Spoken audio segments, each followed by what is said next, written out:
only have one thing to say here, and I'm gonna let it play out. She's so fine, she done pissing me off! How are you that fine? お前の道はここで終わりだ。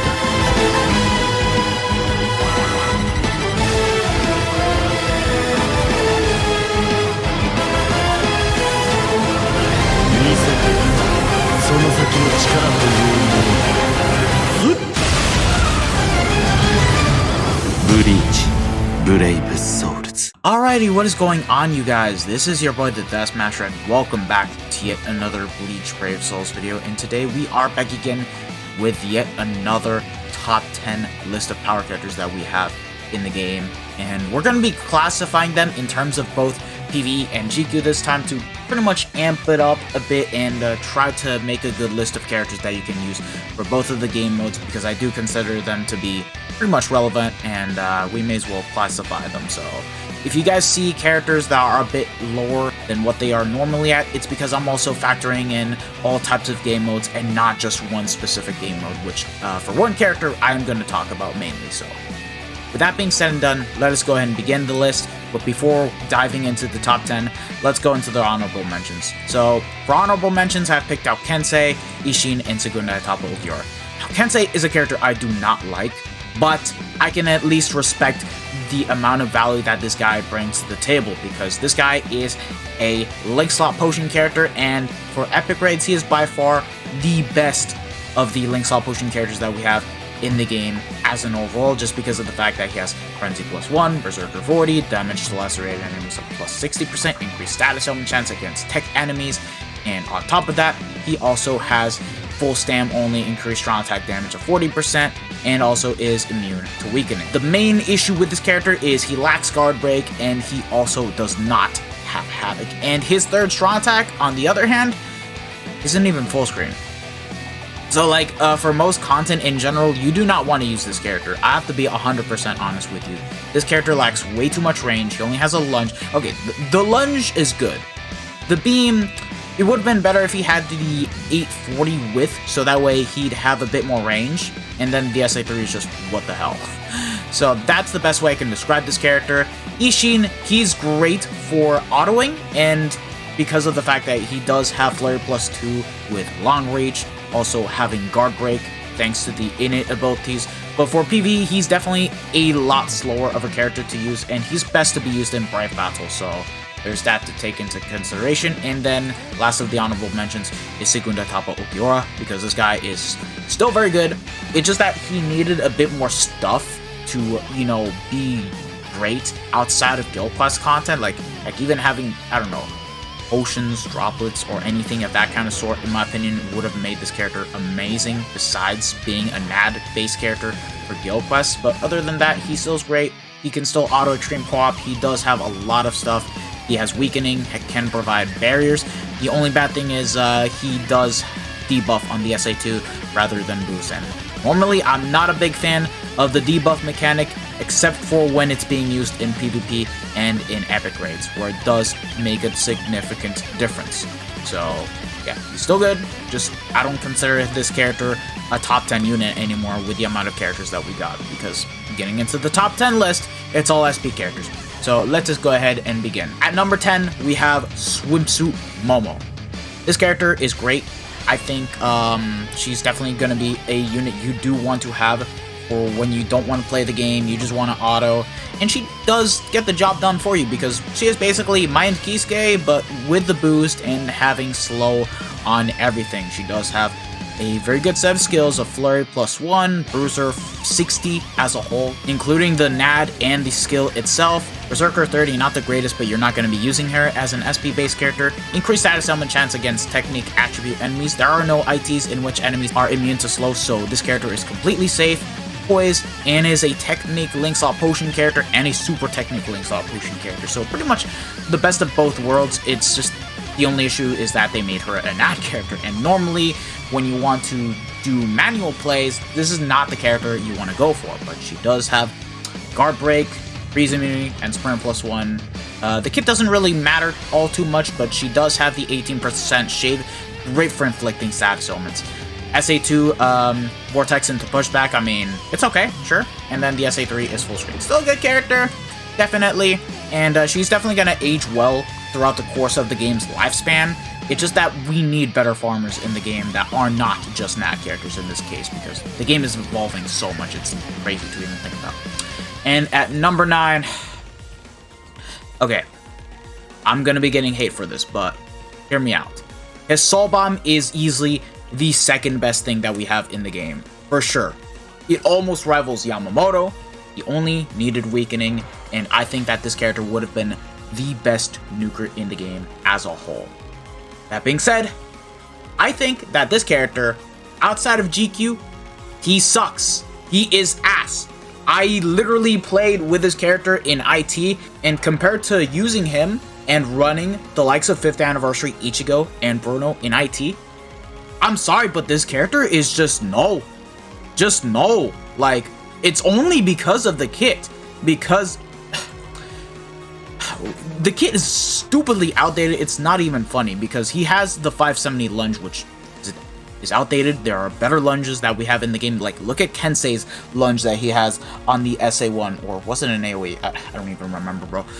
Like, it's easily a better strong attack than this.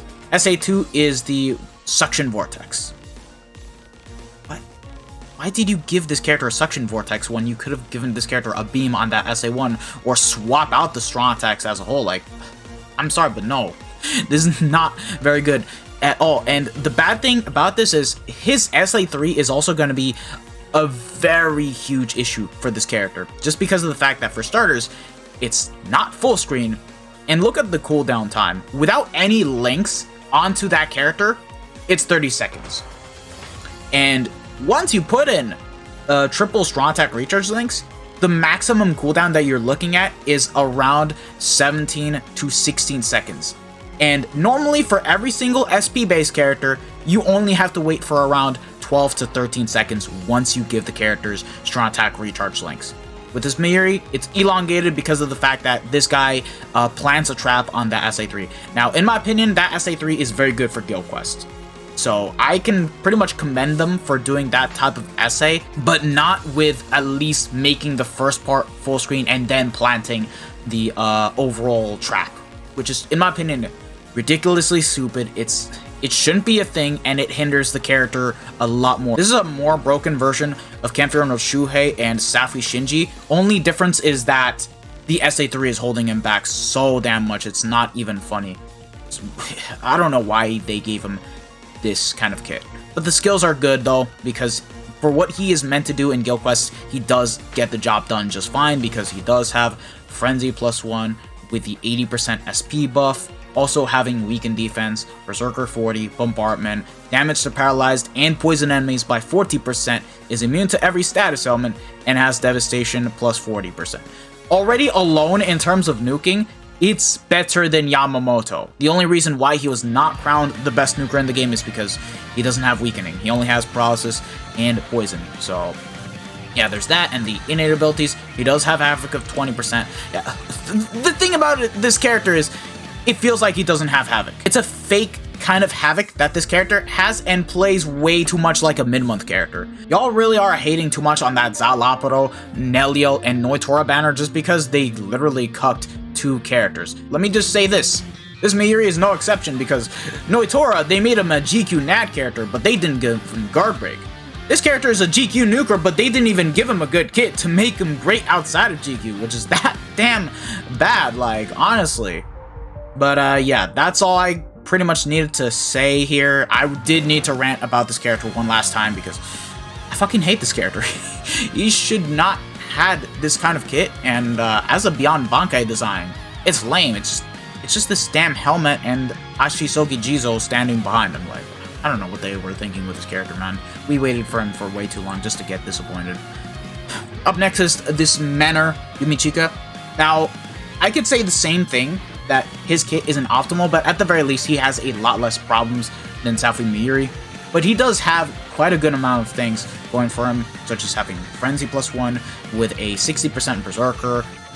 He does have the power attribute character strong attack damage of 20% guard break plus pierce iron skin, and he is the ultimate farmer for power because he does farm up both the super pots, droplets, and link swap potions for technique. So this is a character you definitely do want to have, but that being said, his kit kind of holds him back. Not as much as Mayuri though, because this guy is a lot safer to use, except for the SA2. His first SA1 is the Shotgun Blast, basically the same as Mind Lisa, which, okay, fine, fair enough, that's alright. SA2 is a 750 all around him. Why not make it an AoE? What? Why? Why do you have to literally stay in the middle of the map to activate it? What? No, that's a pretty mid strong tag. It's not even that crazy good. And then the SA3 is full screen, so yeah, there's that. And he randomly picked up this power attribute character movement speed of 30%. Why though? Why? What purpose does it serve? You're not autoing with this character. If you're the host, you're not going to be autoing with this character at all. And it's only going to be when you auto with this character and you're just asking to get carried. And even then, guess what? Yumichiga is not going to auto, like Swimsuit Momo in this kind of case in particular. So like, you needed either bombardment or the 100% damage to non-affected enemies, in my opinion. It's a wasted skill, and I have to state what I need to state. He's kind of one of the worst ultimate farmers that we have in the game, and I do think that 1000-Year Blower anime Uryu has it a bit better despite pretty much not having the 100% damage. Oh, and the innate abilities, he does have Havoc of 20% stamina recovery, and Sprinter +1, so yeah, decent character, just that he could have been higher on the list if he had a better kit, for damn sure, so yeah. And also a bit more damage. At number 7, we have the 1000-Year Blower Bankai Rukia, 10-year later version. She's definitely by far the best aging character out of the older 1000-Year Blower characters. Like, she's still usable in a lot of content. In Guild Quest, she's great as a side unit. In IT, she's gonna be able to inflict status elements like the goddess she is, and it's all because of the Bankai mechanic. Like, it's crazy to even think about, and I like that. Like, Berserker 60, Frenzy +1, Havoc of 20% stamina recovery, Sprinter +1, damage to frozen enemies of +20%, Ronker and Espada Killer, freeze on everything, and every time she transforms, she gains a 10-second disabler, meaning that she has increased status element chance for 10 seconds, and then freeze and weaken immunity. In the kit, the only bad thing about the kit is the SA1 where she does have the outdated lunge of 570, there's better lunges nowadays, but she does have the 960 in front, and then the full screen third strong attack that is 1200 radius, so definitely good. And again, this character does have the Bankai mechanic, so once you transform into her Bankai state, you will stay transformed for 20 seconds. Once the 20 seconds are up, you just gotta wait for 10 seconds to press the button again, and then you transform again, which is, in my opinion, by far one of the most broken mechanics in the game, second to the gauge mechanic. I don't understand why they didn't introduce this as often, but like, the mags changed from 120% to 150% more damage. So basically, she's doing 30% more damage on all of her strong attacks, which is pretty damn insane. The only bad thing about this character is that she did not pick up Guard Break. In my opinion, if this character picked up Guard Break, I would probably put her above the rest of the list for sure, and above 5th Anniversary Ichigo. Yeah, spoiler alert. At number 6 is 5th Anniversary Ichigo. Yeah, this character aged so well. If I were to define the best aging anniversary character, it'd be this character right here, because he is still a top 10 fast power character to use as a whole. Hollow and a Ronker killer, very nice set of killers. Now, this character does not have innate abilities, but he still does have Frenzy +1, Havoc of 20%, Berserker 60, Marauder, so Guard Break plus Nullify resistances, Sprinter +2, and Devastation of 40%. And he's got the same kit as 1000-Year Blower Rukia, only difference is that his SA3 is going to be the charging third strong attack. So once you charge it, it's 1080 radius and hits like a truck. It's going to be able to kill out multiple waves of mobs. In Guild Quest, just like Rukia, he's going to be very good still to use to this day, especially as a side unit, and in PvE, he still holds up nicely. That being said, he is at number 6 because of the fact that I do think that every character above him does have better value as a whole. And at number 5, here's who we have. It's Bruno. Now, between Bruno and Ichigo, I have to be 100% honest. It's very interchangeable because Bruno does a lot less damage, but he does have bombardment and hit hidden enemies, as well as a lot of other perks going for him. Whereas Ichigo, He doesn't have bombardment, but he does hit harder on the strong attacks. So that's basically what you want to keep in mind for when it comes to talking about these characters right here. So if you guys think that Ichigo is better than Bruno and should be above him, you guys would be right. If you guys think that Bruno is inferior to Ichigo, guess what? You guys will also be right about that. But I'm going to keep Bruno at number 5 and Ichigo at number 6 for my own reasons. But yeah, Berserker 40, Frenzy +1, Bombardment +1. He does have weakening on everything. Havoc of 20%, hit hidden enemies, Sharpshooter, Soul Reaper, and a Rocker Killer. And then the innate abilities, he does have Dodge, Soul Reaper damage of 50%, and Last Ditch, and Sprint +2. Very nice set of skills. And the kit, he has a better SA1 for sure. He has the 14% shave, so once you spawn that SA in, he'll be able to go through multiple waves of mobs because it hits so many times. 12 hits, it's gonna have a good chance of proccing status omens, so it's pretty good in IT once you get more dupes of him. 960 in front, and then the SA3 is full screen, 1200 radius. So yeah, Bruno, yeah, he came out in 2021. No, he definitely aged a good bit. Not so much in terms of damage, but like in terms of utility, he's damn good. He can get sub 1 once you get this character 5/5. It's just that compared to most of the best nukers in the game, not really the greatest. And I do think that Safi Mayuri is still going to be a better nuker than this character. So there's that. But easily any day for PvE, this character is the character you want to use for. At number 4, it's Safui Kisuke. Safui Kisuke, he came out literally 3 weeks after Bruno, and he already out-damaged him in terms of the overall DPS that this character provides. The only sucky thing is he didn't pick up Sharpshooter, and he didn't pick up Bombardment, but honestly, for what he brought to the table, which was completely new, it worked out nicely. He was the first character to get the 80% SP buff. So characters like the 3rd anniversary Ulquiorra, the 7th anniversary Ichigo, 1000-year blower Yama. It's this character that you guys have to thank for, that we have the skill as a whole, which is crazy because Frenzy +1, Berserker 40, Guard Break, Havoc of 20%, 20% Stamina Recovery, double status elements of Paralysis and Laceration. He only has Soul Reaper Killer, so for GQ he does have a lot less value as he can only be used in one GQ rotation, but like in PvE he's still gonna be better. And then innate abilities, he's immune to everything and can read Soul Reaper dodges and Sprinter +1. Kit is also godly. 18% shave. Considering you do want to get the 80% SP buff, it's great for inflicting status omens, so it works out nicely. 960 into Homing Vortex on the SA2. Another great way of inflicting status omens and getting the 80% SP buff. And then the 3rd strong attack is full screen. This character is just, I think this character is going to stay in the top 10 for like a good long time, honestly speaking. He's aged very well, for sure. And then at number 3, we have Safui Kenny.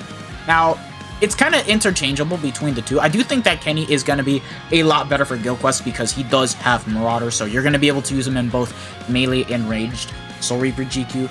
And in IT, he's just going to be able to out-damage Kisuke, but only until you lose the damage, which I'm going to get into it in a bit. He only has weakening on his entire kit, but look at the stuff he has going for him. Frenzy +1, melee damage of 30% in co-op, Marauder, so again, same stuff as 5th anniversary Ichigo, Guard Break and, nullifications, Poise, Havoc of 20%, Bruiser 20, Throwaway ability, Element Reversal, so whenever you get hit by an enemy that inflicts a status element, you reflect it back and get some of your HP back, Debilitator +5 seconds, and Devastation of 40%, and then the innate abilities, increased strong attack damage of 40% when at full stam, Sprint +1, and weaken immunity.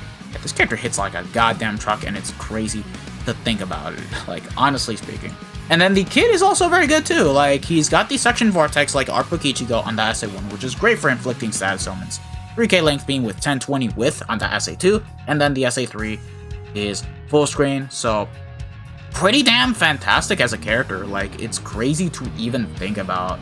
He's definitely one of the better aging canon Safui characters that we have in the game because most of them sadly turned out to be, I don't need to say anything else, like, you guys know the drift. But now, let's move on to the number 2 spot, which I'm probably gonna get some controversy, but I have to give it to this new power Nelliel that has just dropped.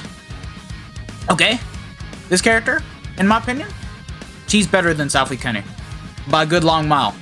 Okay, now you guys can argue she doesn't have the normal Link Slot Potion skill, and you guys would be right, but honestly speaking, For a character that is going to be usable in PvE and in Guild Quest, she's going to be very good as well for both of the no affiliation GQs. But I only have one thing to say here, and I'm going to let it play out. She's so fine, she done pissing me off! How are you that fine? Yeah.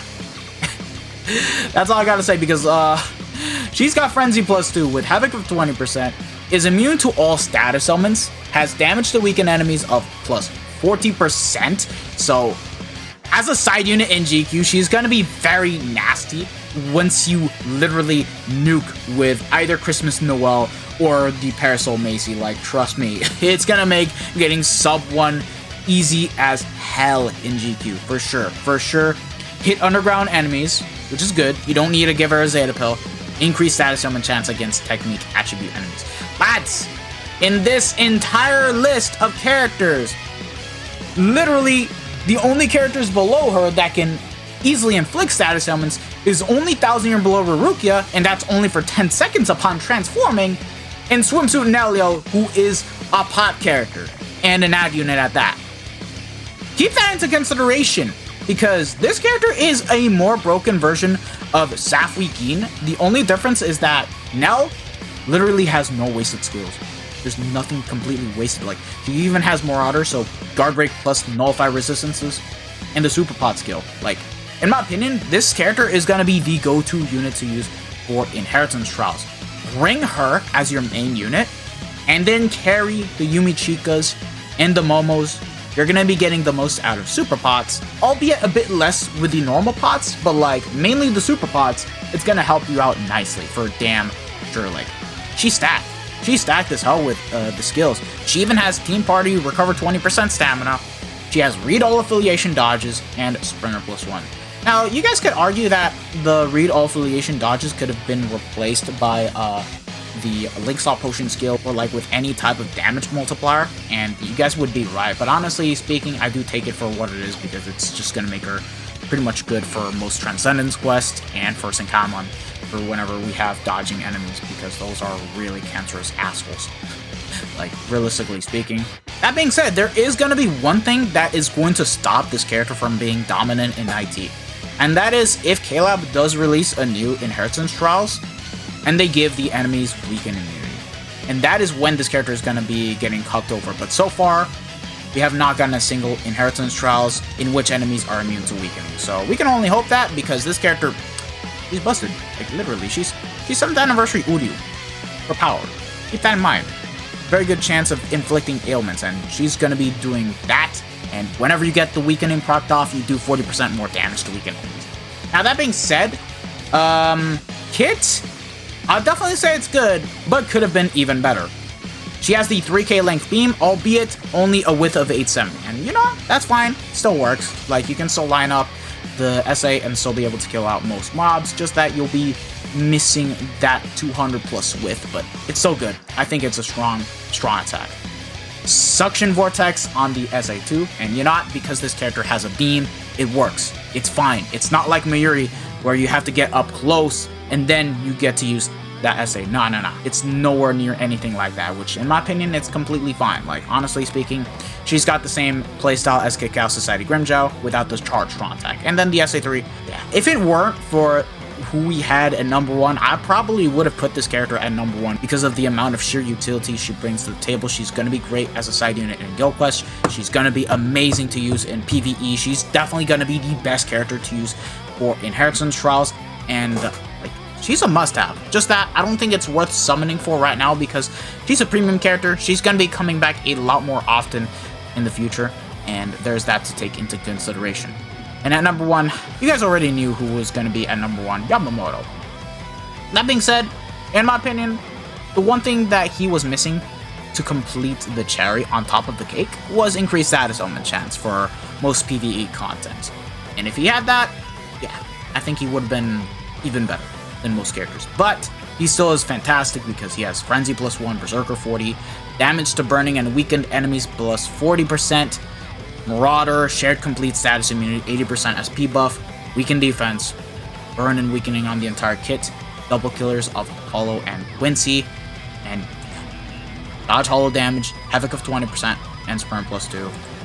3K length beam with 1020 width, 960 and homing vortex, and the SA3. It's full screen, and you guys already know what the soul bomb is. Like, this character is the best nuker in the game, easily.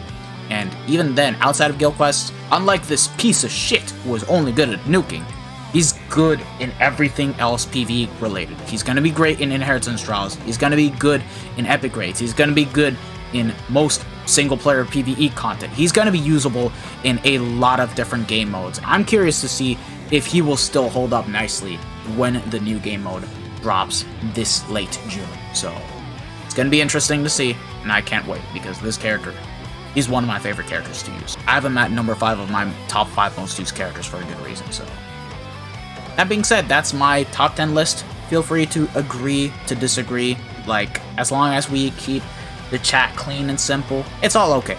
Like, realistically speaking, this is my opinion, and you guys are free to share yours. That being said, thank you guys for watching. If you guys have enjoyed it, don't forget to smash that like button, share this video with your friends and family, subscribe to the channel if you guys haven't already, and hit the bell notification so that way you guys are up to date with my most recent videos. This has been your boy, the Death Smasher, and I hope to see you guys all in the next one. So take care, lads. Peace out. Bye!